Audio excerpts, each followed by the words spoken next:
Okay, thank you very much. Just returned from London, where we had a tremendous success with NATO. The relationship we have with other countries is very, very good. It has to be good, otherwise they wouldn't have done what they've done.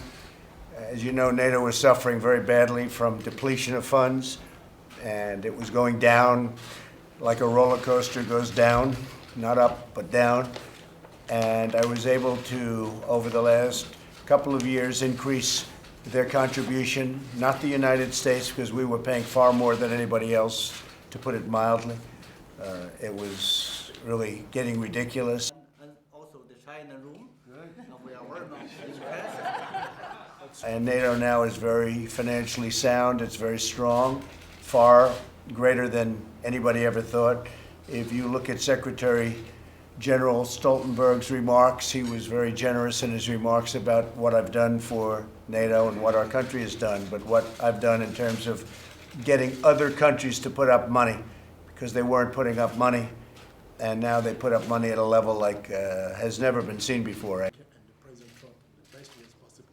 Thank you very much. Thank you very much. And I have to say, it wasn't reported accurately, but that's okay. But the relationship I have with other countries is really good. Now, they can't totally love me when I say, you're not putting up your money, you're not putting up your fair share, you're not spending the kind of money that you're supposed to be spending, because we're giving you protection. You're getting the protection of the U.S.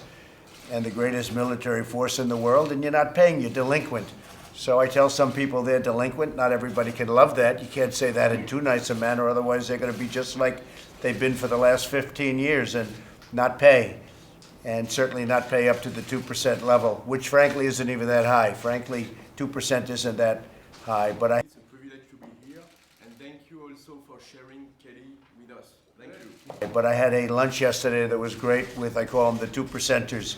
These are the people that were at that level. There's a total of 9 countries, and we had the lunch, and a lot of countries are close and getting closer.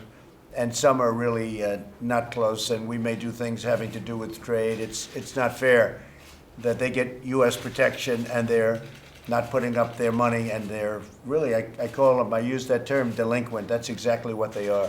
But we had a tremendous success in London, and NATO is in very, very good shape, and the relationships with other countries are really extraordinary. Poland to the United Nations. I just met with somebody you know very well, right? And I am so America will always stand with the Iranian people in their righteous struggle for freedom.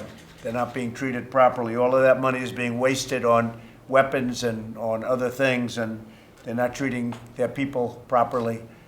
And their people all over the country, they're rioting and they're protesting and they're very unhappy. Benza, the permanent representative of Russia in the Security Council. We will not be out of this. I think the Iranian situation could be fixed very quickly and very easily, and it could become really something special, as it was at certain points of time. There are certain points of time where it was doing very well, but for quite a long time it's been doing very poorly. But it could be fixed very quickly. But we have people that just don't want to do that. For some reason, they just don't want to do that. They don't get it. The matter of 1812 might now be laid to rest.